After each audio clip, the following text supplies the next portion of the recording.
Deuxième lettre aux Corinthiens, 8. Nous voulons vous faire connaître, frères et sœurs, la grâce que Dieu a accordée aux églises de Macédoine.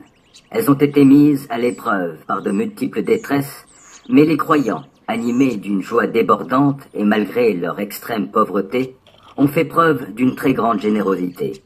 Ils sont allés jusqu'à la limite de leurs moyens, et même au-delà, j'en suis témoin. Spontanément et avec une vive insistance, ils nous ont demandé la faveur de prendre part à l'assistance destinée à ceux qui, à Jérusalem, font partie du peuple saint. Dépassant toutes nos espérances, ils se sont tout d'abord donnés eux-mêmes au Seigneur et ensuite, conformément à la volonté de Dieu, ils se sont mis à notre disposition. Aussi, avons-nous encouragé Tite à mener à bonne fin chez vous cette œuvre de générosité qu'il avait si bien mise en train.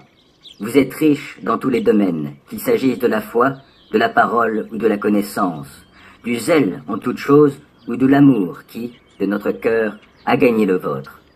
Cherchez donc aussi à exceller dans cette œuvre de générosité. Ce n'est pas un ordre que je vous donne, mais en mentionnant le zèle que d'autres ont déployé, je cherche à éprouver l'authenticité de votre amour. Car vous savez comment notre Seigneur Jésus-Christ a manifesté sa grâce envers nous. Lui qui était riche, il s'est fait pauvre pour vous, afin que par sa pauvreté, vous soyez enrichis. C'est donc un simple avis que je vous donne, et c'est ce qui vous convient. En effet, n'avez-vous pas été les premiers, dès l'an dernier, non seulement à agir, mais à prendre l'initiative de ce projet? Achevez donc à présent de le réaliser. Menez-le à terme, selon vos moyens, avec le même empressement que vous avez mis à le décider. Lorsqu'on donne de bon cœur, Dieu accepte ce don, en tenant compte de ce que l'on a, et non de ce que l'on n'a pas. Il n'est pas question de vous réduire vous-même à l'extrémité pour que d'autres soient soulagés, il s'agit simplement de suivre le principe de l'égalité.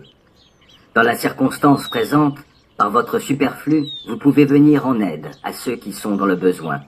Aussi, par leur superflu, ils pourront un jour subvenir à vos besoins. Ainsi s'établit l'égalité, suivant cette parole de l'Écriture. Celui qui en avait ramassé beaucoup n'en avait pas de trop, et celui qui en avait ramassé peu n'en manquait pas. Je remercie Dieu d'avoir inspiré à Tite autant d'empressement pour vous que j'en ai moi-même. Non seulement il a accepté ma proposition de se rendre chez vous, mais il avait déjà décidé, avec un très grand empressement, de se rendre lui-même chez vous. Nous envoyons avec lui le frère qui est apprécié dans toutes les églises pour son travail au service de l'Évangile. Il a, de plus, été désigné par les églises pour être notre compagnon dans le voyage que nous entreprenons pour accomplir cette œuvre de générosité. C'est pour la gloire du Seigneur lui-même et pour manifester notre souci pour les autres que nous accomplissons ce service. Nous tenons à éviter toute critique quant à notre manière de nous occuper de ces sommes importantes.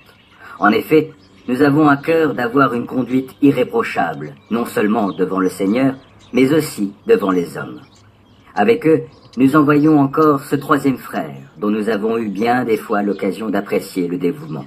Dans le cas présent, son empressement est d'autant plus vif qu'il a une pleine confiance en vous. Ainsi, je vous recommande, Tite, comme mon compagnon et mon collaborateur auprès de vous, nos frères comme les délégués des églises, des hommes qui font honneur à Christ. Donnez-leur donc la preuve, et par eux, à toutes les églises, que votre amour n'est pas un vain mot, et que c'est à juste titre que nous nous sommes montrés fiers de vous devant eux.